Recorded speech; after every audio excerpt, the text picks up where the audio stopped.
South Park Season 27, Episode 6 review. Let's get right into this. So, this episode opens up with Cartman, Butters, and everyone at the school doing the 6-7 joke. And if you don't know, this joke has been this meme joke, whatever you want to call it, has been a thing for, honestly, I think upwards of like 2 months now. Or it's almost been there. And at one point, I thought it was going to die down. It looked like it was dying down, but no. It just had a resurgence, and now it's even bigger than before. So it's kind of crazy.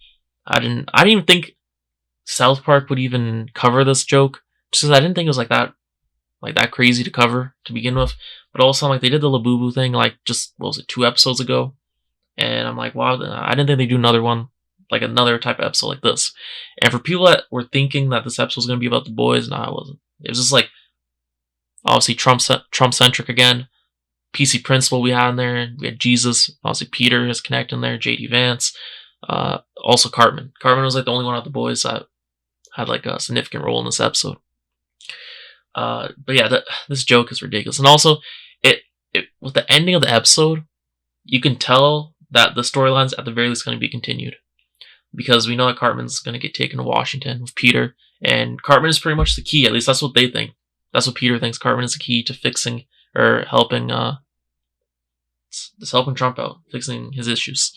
So yeah, we'll see how that goes in the next episode. It's not coincidence that they did this, because this is episode 6 of season 27, and next episode, which is looking like a 2-parter, is episode 7, because we did get a cliffhanger. So you see there, yeah, 6-7 right there. 6-7, it's absolutely crazy. But yeah, the jokes that they were making in the beginning of the episode is just like the setup ones, where there's like they ask something and we obviously the answer is 6-7, and that's the punchline. So it's type, like, for example, it's like, oh, I heard you're going on a trip. How many days till you go on that trip? I don't know, 6 or 7, and then they go 6-7, with their hands. Like, I can't even believe I'm explaining this. This is goofy. This is so goofy. But yeah, anyways, PC Principal pretty much gets Peter to do an assembly at the school with all the students, because he sees it's getting out of hand. He's seeing how all these kids are doing the 6-7 thing, and he thinks it's connected to the big red guy. Long story short. And then Peter does a PowerPoint explaining it, and while he's explaining it, he keeps on referencing the number 6-7. And it's like 3 times that happens, and then the more it happens, you see him like realizing, oh shoot, we have a big problem, or I have a big problem in my hands. These kids, they keep on doing this. And then he talks about, and then he goes to the Bible, and then he reads like a verse from it, and it literally is 6-7. And then he like comes to a realization, like, oh my god, it's all making sense now. But anyways, during the PowerPoint, he's explaining how the big red guy, he had a certain part of his body, reduced, so that no one can do anything with him. And then he relates it to Trump, because then he's like, but however, Trump, because he has, a very small, I'm not gonna say it, but you know what I'm talking about. Okay, I feel kind of weird talking about this, but because he has a very small thing, he was able to manage to actually impregnate the big red guy, which is also where the Antichrist comes in. And like, this was not supposed to happen. This was the reason why it was reduced, is so that no person could like ever do anything to him. But then Trump came in, and he was, because this thing is so small, he was able to impregnate the big red guy. And this is where the problem lies with the Antichrist. This is where we get it introduced. And then you see the kids, like I said, they make the 6-7 joke during the assembly many times. And then, that's pretty much it for that first part. And then we see pretty much later, or after that in the episode, that Jesus, he doesn't really feel like he's wanted here. That really makes sense for him to be here. There's like different objectives, not everyone, like, they're not aligned here. PC Principal, he's already on the same page as PC Principal, and PC Principal's like, no, don't worry about it. Like, here, look, he's like, look at my wife, and I couldn't believe she's back. I always forget her name. Oh my god, was it oh man, I always forget her name, and I don't even remember. I always forget her name, and I forget. Let me know in the comment section down below. Did they change her name now for like bringing her back now? Because what was it? Strong Christian woman. We saw her back. I'm like, oh damn, this is a W. But yeah, anyways, she gets brought back here, so that Jesus could be set up with her friend. And then they're at the Cheesecake Factory there, and both both PC Principal, even PC Principal, it was established in this episode that he converted to Christianity about 3 months ago. His wife just recently, I think they said like that past weekend, did, and then also her friend just recently.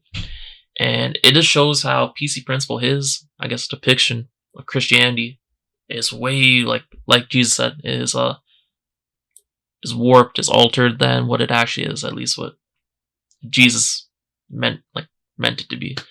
So yeah, people are just taking it the wrong way.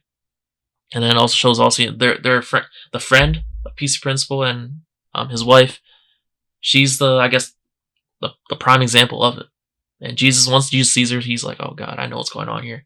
This is not it. And then he goes to the bathroom and he's like, man, what is going on? And then PC Principal falls in. He's like, are you good? Are you good? And yeah, obviously he's not good. But yeah, he notices a problem of Christianity. How people, especially, I guess, he's noticing nowadays people are just taking Christianity in the wrong way, I guess. And then in the next part of the episode, we see that Trump is trying to get rid of the baby, right? And this is like in connection to also the Antichrist, with the help of JD Vance. Because like we know before, JD Vance, he has a plan. He wants to make sure that he has Trump, like he's on Trump's good side and kind of controls Trump in a way, because he wants to be the next one up, right? Anyways, we know that the scene is kind of where Trump is with the big red guy, and they're kind of like at these classes where obviously when the person's pregnant, they gotta sleep on their side, and they're kind of like training or learning how to do that, because otherwise then if you lay on your stomach or something, it's not gonna be right for the baby. And Trump is like, oh, why don't we go, let's go do some things together, if you know what I mean. That's what he's saying. And then the big red guy's like, nah, we can't. It's not good for the baby. You already know this. And then he's like, why don't you just go back home because you don't want to be here? And he's like, you can go do stuff to yourself there. And then we see Trump in his office, and he's going crazy on himself. Bro, I don't know do you have tweezers or something, bro? This man's using the craziest things. I'm like, what is going on here? And then JD Vance just pops in the room, and then Trump's like, he's like, oh shoot, he's all like spooked and stuff. And he's like, oh, Trump, there's like an abortion clinic that's still, well, we closed another one down, but there's still one open nearby. So, and then he pretty much, like indirectly says the whole plan in order to help Trump with the baby, at least getting rid of it, if you know what I mean. So he just refers Trump to that clinic, and then, having a meeting with that doctor in order to get rid of it. And then we see Cartman. He can't stop himself from 6-7 jokes. Like he's literally like, he's having like dinner or whatever, and his mom's asking about how his day at school went, etc. And he just keeps on smirking. He's like, when like you're holding a coffin at school sometimes or something, and just like a little bit comes out and stuff, and then like, yeah, whatever, like that. Cartman, he just can't hold himself. He lets a little bit of a laugh out, and then he stops himself, and then it just keeps on happening. And he's making so many 6-7 jokes, and then he's setting his mom up with the lines, and then he does the punchline 6-7. It's absolutely insanity. Yeah, I guess he says it. It's like whenever he says it, then he hurts himself because he pukes, and his mom literally established that, oh, this has been an ongoing thing. Like every day he's just puking a lot, and it's getting worse and worse. And this is kind of where his mom starts, I guess, getting the idea that might be connected to maybe the Antichrist. And then Trump goes to the abortion clinic to convince the doctor to give the big red guy an abortion. Okay, and he literally hops in. He obviously has an appointment set as like some goofy odd name that's actually not his. And I don't think he would like disguise him, even though it's still him. I don't know. And he literally gets into the room with the doctor and just starts like taking off his pants and everything. And then he just sits in the chair. He's like, I want to get an abortion. Well, not for me, but for someone else, a big red guy. And the doctor's like, I can't do it. He's like, this is a whole different type of thing. I literally can't. Well, first of all, you need to like get the person's permission and like approval, also like consent. But another thing is that I can't do it because this is a whole different ballgame. This is nothing I've ever done before. This is worse differently in this case. And yeah, he doesn't know how to deal with the Antichrist. And then Cartman, we see that he's hospitalized. Okay. And this is due to him just keep on because every time he does a 6-7 joke, it literally it hurts a part of him, right? He's like taking a part of his soul, I guess, in a way. That's kind of how it connects to the 6-7 thing. But yeah, he does, yeah. And then pretty much when he's in the hospital, the doctor does like a scan of him, and it's kind of like, what was it? Yeah, he does a scan of him, and they tell him, the doctor tells Cartman, don't move. And it's funny because like the laser thing that they have on him is like the cross, because they're dead set. Okay, everyone else dead set on Cartman being like connected to this type of demonic stuff. When he's not, he's just, bro, he just keeps on making 6-7 joke, or at least that's what I'm thinking. We don't know what the reveal could be in the next episode. But yeah, he's like, and then he just starts asking, bro, does 6-7 joke again, bro? And then he starts laughing up, and the doctor's like, oh no, the doctor's spooked. And then obviously, Cartman's mom's also scared as well, because they think he's evil. They literally think that evil's gone to him. Yeah. And then you see PC Principal. He allows Peter Thiel, access to like student data through Jesus, who's the counselor, through his laptop. And Jesus, he's opposed to it. He doesn't want to say this isn't right. And then Peter's like, just pretty much screw off, just go away. And then he gets PC Principal to usher him out. And that's where PC Principal has a conversation with Jesus. He's like, it's pretty much like saying like, what's your problem? Like, come on. And then he starts, and this is where another example where it's very clear to Jesus that PC Principal, his Christianity is a different type, because he starts saying PC Principal starts saying crazy stuff to Jesus. Crazy stuff. And then Jesus is like, what? This is crazy. This is out of pocket. Like, why does this even matter to begin with? Yeah, it's crazy. But yeah, like I said, Peter now has access. Literally, he has cameras, he has cameras in the girl's bathroom. Like, well, this is hella weird. And Jesus literally points that out too. He's like, what is this? And the guy, just violating the student's privacy. And then you see Peter just like connecting the dots to absolutely nothing. Connecting the dots to thin air. Because he's saying, oh look, this person's address is 6-7. This person's parents, they got surgery done 67 days ago. Just the most random, oh, this happened 67 minutes ago. Like, yeah, just the most random stuff, just connecting it. And just thinking, oh, this all leads to the Antichrist or whatever. Bro, it's crazy. It's genuinely crazy. And then we see that once us PC Principal and Jesus are outside the office, the guidance counselor office, Peter's by himself and he gets a call, and it's from none other than JD Vance, who's with the big red guy, shopping for like strollers for the baby. And JD Vance like, you need to hurry up, like we're running out of time. And then Peter's like, okay, well, I need this from you. I need these government, what do you say? Like all this stuff from the government, whatever. And Jay's like, no problem, I got it. But we need to get this done quickly. Okay, we can't have this baby actually happen. And now we know that, okay, so Peter, his actual motive is to get rid of the baby, but in order to do so, I guess he needs to find the source of 6-7. Like, what am I even saying right now? What am I even saying? I don't even know if this is making sense. I feel like I'm just like waffling right now, saying the most outlandish stuff. I don't even know. I feel like I'm like connecting the dots right now to thin air. That's what it feels like. Can't believe I'm saying this. Yeah, like I said, it's revealed that Peter is working for JD Vance. And he has to go to, long story short, he has to go to Cartman, source of 6-7, who has the worst of it, to just, I guess, bring to Trump. Whatever. And then you see Trump, like I said, bro, another scene of him just using like random, like, was he using like chopsticks this time? To please himself. Crazy stuff. And then you see JD coming in. He's like, oh, here, I'll get you your rag. Okay. So yeah, if it wasn't obvious before, okay, I was kind of like on the fence. I'm like, wait, does that mean the previous episode, Mr. Tally? Like, I remember saying in my review, I'm like, does that mean that he was used for that? Because it kind of looked like it.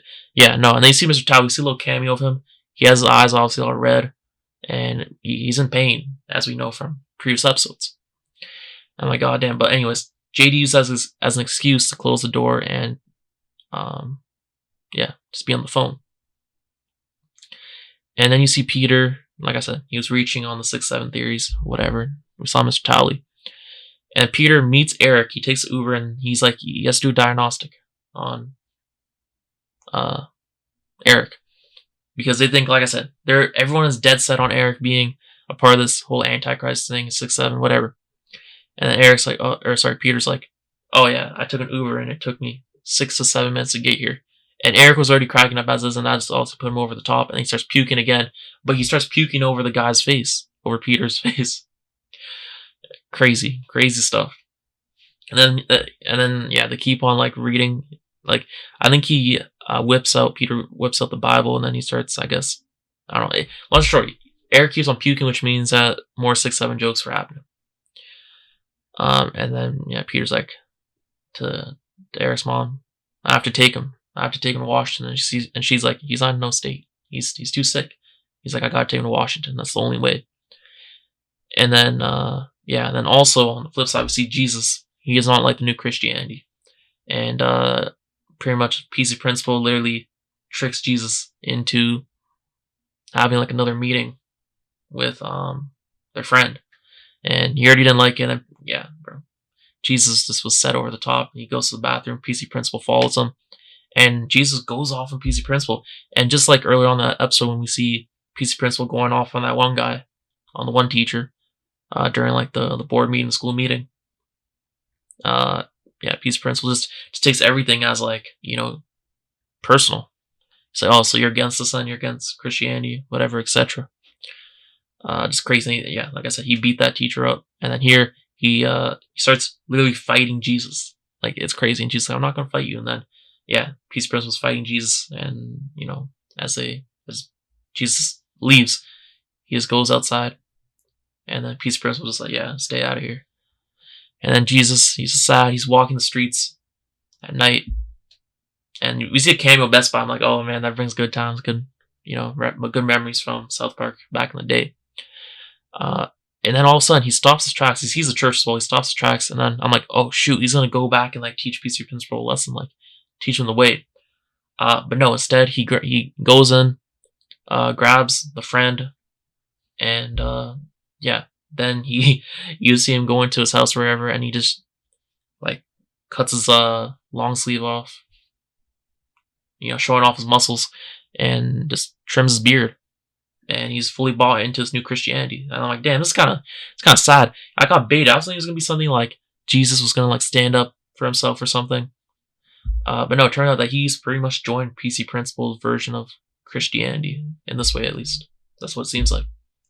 So yeah, it's kind of bittersweet moment here, but also just showing, yeah, the showing how it is really, how it is nowadays, I guess. And then also, like I said, you see it kind of like the exorcist that happened on Eric. And yeah, then the animation. Also, another thing was the animation looked very crispy in Cartman's house. I don't know why. I don't know if anyone else noticed that. It just looked very detailed. So yeah, just points on that. And like I said, Cartman, he's getting taken to Washington. That's pretty much like the cliffhanger of the episode. Yeah, so we'll see what happens there. Interested to see how this all unfolds. So yeah, this episode was interesting. I wouldn't say I like loved it. I wouldn't say this was one of the best episodes of the season or anything like that. I think last episode was by far the best. This episode seems drastically different. Obviously, this is like a meme episode. It's fine, it's cool, but I wouldn't say it's really good, or I wouldn't say it's bad, but I wouldn't even say it's like good or anything like that. It's fine. Okay, whatever. Hopefully next week's episode's better. Especially because this was the first episode in what, like 3 weeks or so? So yeah, kinda crazy. I'm not gonna lie. Hopefully next week's episode's better. And if it is a continuation, because that's literally what it seems like. I know a lot of people will be mad, but hopefully this is better. Okay, hopefully it's better. Hopefully get somewhere else. This is better. I don't know. Let me know what you think down below. I'm rambling at this point. Do you like the episode? Did you not? And yeah, thanks for watching. I'll see you next one. Peace.